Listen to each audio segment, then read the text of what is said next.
తెలంగాణ అసెంబ్లీలో జల విధానంపై CM KCR power point presentation ఇచ్చారు. గత పాలనలో ఇరిగేషన్ ప్రాజెక్టులు నిర్లక్ష్యానికి గురైన తీరు, ఇప్పుడు అదే ప్రాజెక్టుల రీడిజైనింగ్ ద్వారా ఎలాంటి లాభాలు చేకూరుతున్నాయో కేసీఆర్ తెలిపారు. ఏకధాటిగా 4 గంటల పాటు నీళ్లు, ప్రాజెక్టుల గురించి క్షుణ్ణంగా వివరించారు. కృష్ణా, గోదావరి నదులపై కర్ణాటక, మహారాష్ట్ర ప్రభుత్వాలు నిర్మించుకున్న ప్రాజెక్టుల గురించి గూగుల్ మ్యాప్ ద్వారా వివరించారు. తెలంగాణ రాష్ట్రానికి ప్రాణహిత, ఇంద్రావతి నదులు తప్ప వేరే మార్గం లేదని తెలిపారు. దక్షిణ తెలంగాణకు కూడా ఈ 2 నదుల నీరే ఆధారమన్నారు. తెలంగాణ జల విధానంతో పాలమూరు జిల్లాను సస్యశ్యామలం చేస్తామని కేసీఆర్ స్పష్టం చేశారు. అటు కాంగ్రెస్ సభ్యులు మాత్రం సీఎం పవర్ పాయింట్ ప్రెజెంటేషన్కు గైర్హాజరయ్యారు.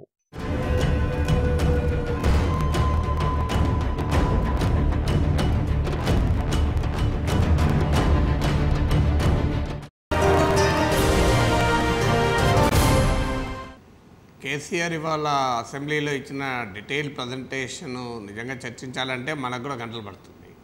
కానీ స్థూలంగా అందులో చెప్పిన అంశాలు, ఒకటి, తెలంగాణకు ఈ 50 ఏళ్లలో నీటిపారుదల రంగంలో అన్యాయమైంది అనేది ఆయన మొదటి పాయింట్. వాస్తవంగా తెలంగాణ కాదు, ఉమ్మడి రాష్ట్రంలో కొన్ని ప్రాంతాలు, ఇప్పుడు ఉత్తరాంధ్ర కావచ్చు, రాయలసీమ కావచ్చు, అలాగే తెలంగాణ కావచ్చు, నీటి వనరుల విషయంలో పూర్తి స్థాయిలో న్యాయం జరగలేదన్నది వాస్తవం. నేను శాసన మండలిలో చాలా ఏళ్ల క్రితమే అడిగాను ఇదే మాట, కృష్ణా గోదావరి జిల్లాల నీటి పంపకాలు సమతుల్యత ఉందా అని అడిగితే సమాధానం కూడా ఇవ్వడానికి ఎవరు సిద్ధపడలేదు. సమస్య ఏంటి అంటే, తెలంగాణ తీసుకుంటే ఇలా కేసీఆర్ గారు లెక్కలు కూడా ఇచ్చారు. 1956లో ఎన్ని లక్షల ఎకరాలకు నీటి వసతి ఉందో, 2016లో ఎన్ని లక్షల ఎకరాలు నీటి వసతి ఉన్నాయంటే మనకు పెద్దగా మార్పు లేదు. అంటే జరిగింది ఏంటి అంటే, కాలువల కింద సాగు విస్తీర్ణం తెలంగాణలో పెరగలేదు, ఆ మాటకస్తే తగ్గింది. కానీ బావుల కింద, బోరు బావుల కింద వ్యవసాయం సాగు పెరిగింది. 50% పైగా తెలంగాణలో పొలాలకు నీళ్ళు అందుతున్నాయంటే అది బోరు బావుల ద్వారా అందుతున్నాయి, భూగర్భ జలాలపైన అందుతున్నాయి. 1960స్లోనే జరిగిన ఒక టెక్నో ఎకనామిక్ అనాలిసిస్లో చెప్పింది ఏంటంటే, the ground water exploitation in Telangana reached an unsustainable level అన్నారు. అందువల్ల ఆ స్థాయికి అయినా కూడా భూగర్భ జలాలపైన ఆధారపడ్డారు. వాస్తవంగా బాధ కూడా అనిపించేది, కృష్ణా గోదావరి జలాలు పరవళ్ళు దొక్కుతూ తెలంగాణ నుంచే ప్రవేశిస్తాయి.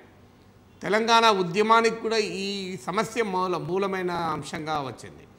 అయితే రాష్ట్ర సమైక్యత గురించి బృందగానాలు పాడాము, నీతి చంద్రికలు వల్లించాం. కానీ రాష్ట్రం సమైక్యంగా ఉండాలంటే నీటి వనరుల సమగ్ర అభివృద్ధి కనుక జరిగి ఉంటే ఈ సమస్య వచ్చేది కాదు. ఇప్పుడు ఉదాహరణకు కాళేశ్వరం దగ్గర ఇచ్చంపల్లి ప్రాజెక్టు కట్టాలన్నది చాలా కాలంగా డిమాండ్.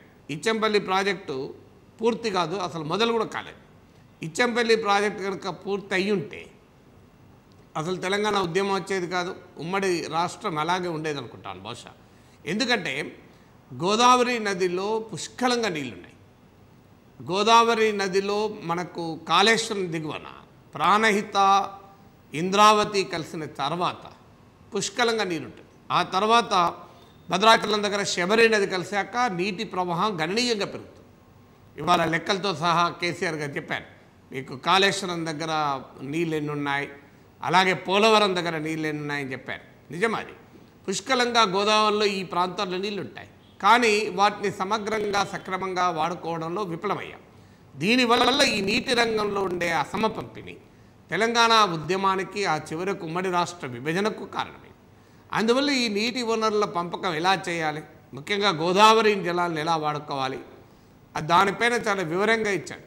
1-2 ప్రాజెక్టుల విషయంలో ఎత్తు తగ్గడమా, ఎత్తు పెరగడమా, ఈ వివాదాలు ఉండొచ్చు. కానీ స్థూలంగా చూసుకున్నప్పుడు గోదావరి జలాలను పూర్తిగా వాడుకోవాలి. ఈ వాడుకోవడం వల్ల తెలంగాణ అభివృద్ధి అవుతుంది అనే కాన్సెప్ట్ కరెక్ట్. ఇక రెండవది, ఆంధ్రప్రదేశ్తో సఖ్యత కోరుకుంటున్నామని చెప్పాడు. చాలా సంతోషించాల్సిన అవసరం. తెలుగు బిడ్డలు ఎక్కడున్నా రైతే, తెలుగు బిడ్డలందరి భవిష్యత్తు ఉండాలి అన్నాడు. ఎందుకంటే చాలా స్పష్టంగా ఇలా కేసీఆర్ గారు చెప్పిన దాంట్లో ఒక ముఖ్యమైన అంశం ఏంటంటే, భద్రాచలం తర్వాత గోదావరిని మేము వాడుకోలేము. మేము ఎంత వాడుకున్నా కూడా తెలంగాణ రాష్ట్రంలో గోదావరి ఒక 600 టీఎంసీలు మించి వాడలేము. గోదావరిలో పుష్కలంగా వాటర్ ఉంది, ఇంకా 1000 టీఎంసీల వాటర్ ఉంటుంది. సో ఈ వాటర్ను కనుక వాడుకోగలిగితే ఆంధ్రప్రదేశ్ బ్రహ్మాండంగా అభివృద్ధి అవుతుంది. ఒక కాలువ ద్వారా విశాఖపట్నం దాకా నీళ్లు పట్టుకెళ్ళచ్చు.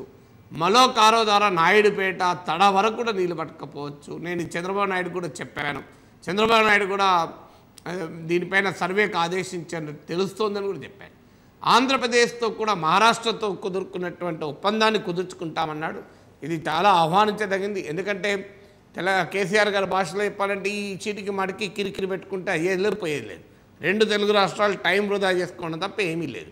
అదృష్టవశాత్తు రెండు తెలుగు రాష్ట్రాలు పంచుకునే గోదావరిలో పుష్కలంగా నీరు. గోదావరిలో కాళేశ్వర ఎగుమన కొంత నీటి ఇబ్బందులు ఉన్నమాట నిజం. ఇవాళ కేసీఆర్ కూడా ఆ మాట చెప్పారు, ఇతర రాష్ట్రాలు కట్టిన అక్రమ ప్రాజెక్టులు ఉన్నాయని. అందువల్ల కానీ కాళేశ్వరం దగ్గర నుంచి వాటర్ ఫ్లో ప్రాబ్లమే లేదు గోదావరిలో. అందువల్ల ఈ నీటిని ఎలా వినియోగించుకుంటాం, రెండు రాష్ట్రాలు సమగ్రంగా వినియోగించుకోవడానికి అవకాశం ఉంది. మీకు ఆశ్చర్యం వేస్తుంది, గోదావరి నది ఆదిలాబాద్లో ప్రారంభమవుతుంది, కృష్ణా నది మహబూబ్ నగర్లో ప్రారంభమవుతుంది. మీరు ఇప్పటికీ తెలంగాణలో లోయెస్ట్ ఇరిగేషన్ జిల్లాలు ఏమంటే ఈ రెండే జిల్లాలు వస్తాయి. మీకు ఆశ్చర్యంగా ఉంటుంది. నేను శాసనమండలిలో ఒకసారి అడిగాను, నా నియోజకవర్గం హైదరాబాద్ మహబూబ్ నగర్ రంగారెడ్డి అయితే మహబూబ్ నగర్ రంగారెడ్డిలో రాష్ట్రంలో ఆనాడి ఉమ్మడి రాష్ట్రంలోనే లోయెస్ట్ ఇరిగేషన్ సదుపాయం ఉన్న జిల్లా. అయితే రంగారెడ్డి మనం అర్థం చేసుకోవచ్చు, ఎందుకంటే అందులో అర్బన్ పార్ట్ ఉంది, హైదరాబాద్తో కలిసి ఉండే పార్ట్ ఉంది, కూకట్పల్లి ఉప్పల్ కూడా రంగారెడ్డి, అక్కడ ఇరిగేషన్ ఫెసిలిటీ ఉండదు. కానీ మహబూబ్ నగర్ ఎందుకుంది? 14% ఆ రోజు మంత్రి గారు శాసన మండలికి ఇచ్చిన లిఖితపూర్వక సమాధానం. పాలమూరు జిల్లా నుంచే కృష్ణానది పరవళ్ళు తొక్కుతూ ప్రవహిస్తుంది.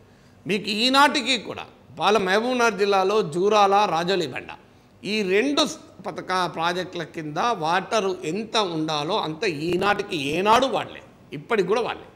ఇలా అది రాజోలిబండ విషయంలో కేసీఆర్ గారు గుర్తు చేశారు. నేను ఆలంపూర్ నుంచి గద్వాలకు తొలిసారిగా పాదయాత్ర జరిపాను. ఆదిలాబాద్ అంతే, ఆదిలాబాద్లో ఇప్పటికే అనేక మేజర్ మైనర్ ఇరిగేషన్ ప్రాజెక్టులు పెండింగ్లో ఉన్నాయి. కాకతీయ కెనాల్ కనుక 8,000 క్యూసెక్లకు కనుక దాని సామర్థ్యాన్ని పెంచుకుంటే, వాస్తవం ఒరిజినల్లీ డిజైన్ చేసింది అది బ్రహ్మాండంగా వరంగల్ జిల్లాకు మనం నీళ్ళు ఇవ్వచ్చు అని చెప్పాను. అందువల్ల మౌలికంగా గోదావరి నదీ జలాలను సద్వినియోగం చేసుకోవాలని కేసీఆర్ చెప్పిన దాంట్లో న్యాయం ఉంది. రెండు, ఆంధ్రప్రదేశ్తో విభేదాలద్దు, రెండు తెలుగు రాష్ట్రాలు కూడా బ్రహ్మాండంగా అభివృద్ధి చెందేలా నీటి వనరులు అందుబాటులో ఉన్నాయి. వాటిని రాజకీయాలకు అతీతంగా, భావోద్వేగాలకు అతీతంగా పంచుకోవడం వల్ల తెలుగు ప్రజలందరూ బాగుపడతారని కేసీఆర్ గారు రాష్ట్ర శాసనసభ వేదిక నుంచి చెప్పిందని ఆహ్వానించాలి. ఆయన ఆహ్వానించడమే కాదు, ఇది ఈ స్పిరిట్ కనుక కొనసాగితే, చంద్రబాబు నాయుడుకు నేను కలిసి భోజనం చేసినప్పుడు అమరావతిలో చెప్పానని కూడా చెప్పాడు, ఇది కనుక ఈ స్పిరిట్ కొనసాగితే రెండు తెలుగు రాష్ట్రాలు అభివృద్ధి అవుతాయి. ఎందుకంటే కారణం ఏదైనా, చారిత్రక వాస్తవాలు ఏవైనా, తెలుగు రాష్ట్రాలు రెండుగా ఏర్పడ్డాయి.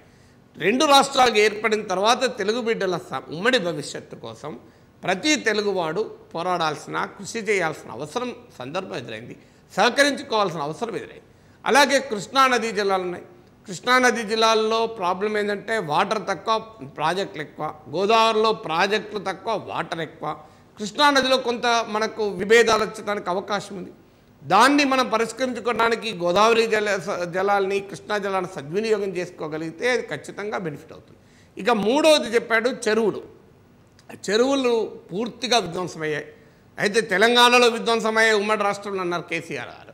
వాస్తవంగా తెలంగాణే కాదు, ఉమ్మడి రాష్ట్రంలో కూడా విధ్వంసమయ్యాయి. మీ నెల్లూరు జిల్లా, చిత్తూరు జిల్లా వెళ్ళండి, చిత్తూరు జిల్లాలో విధ్వంసమైన చెరువులను కనుక బాగు చేస్తే, నేను చిత్తూరు జిల్లా పర్యటించినప్పుడు అక్కడ చాలామంది మాట్లాడి అధ్యయనం చేసి చెప్పారు, 60 టీఎంసీల నీళ్లు చిత్తూరు జిల్లాలో వినియోగంలోకి తేవచ్చు. 60 టీఎంసీలు అంటే 6 లక్షల ఎకరాల మాగాణి ప్రాంతానికి, 9 లక్షల ఎకరాల మెట్ట ప్రాంతానికి నీళ్ళు ఇవ్వచ్చు మనం. సో అంతటి అవకాశం ఉంది. సుమారు 6 నుంచి 9 లక్షల ఎకరాలకు మనం నీళ్ళు ఇవ్వడానికి స్కోప్ ఉంది. నీది చిత్తూరు జిల్లా. అనంతపురం జిల్లా మొత్తం రాయలవారి తవ్వించిన చెరువులన్నీ అదృశ్యమైపోయాయి. అందువల్ల తెలంగాణలోనే కాదు, అయితే తెలంగాణ ముఖ్యమంత్రి కనుక, తెలంగాణ ఉద్యమ నాయకుడు కనుక తెలంగాణ గురించి ప్రస్తావించారు. ఈ చెరువులను బాగు చేయాలి.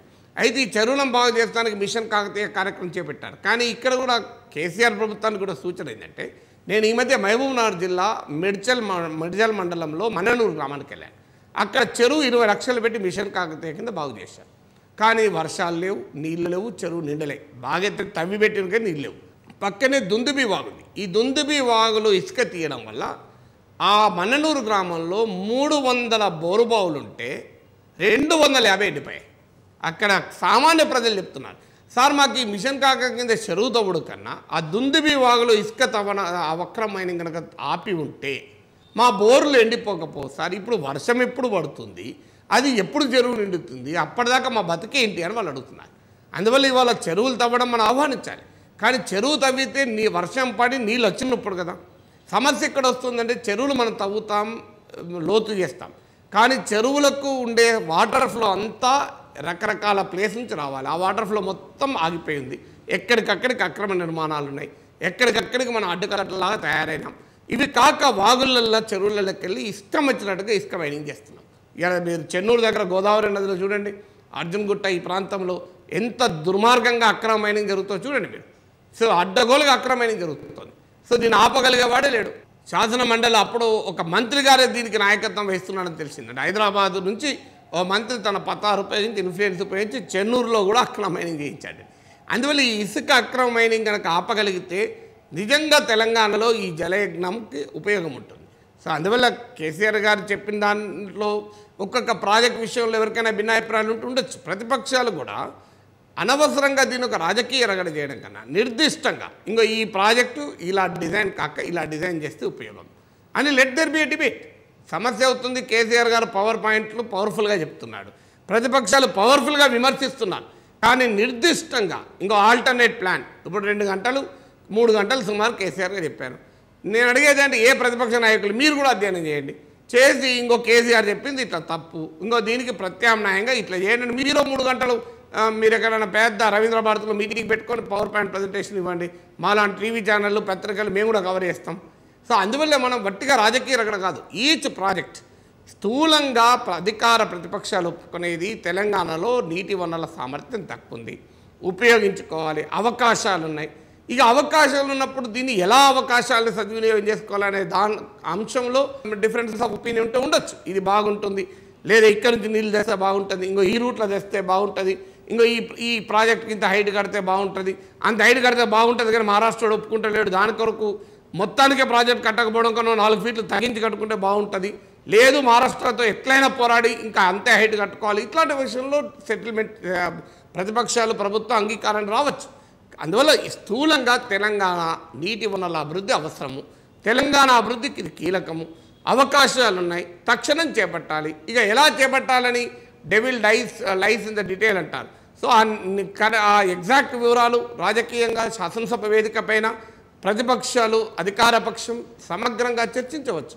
ఆ నైపుణ్యం రాజకీయ పక్షాలు అన్నింటిలో కూడా రావాలి.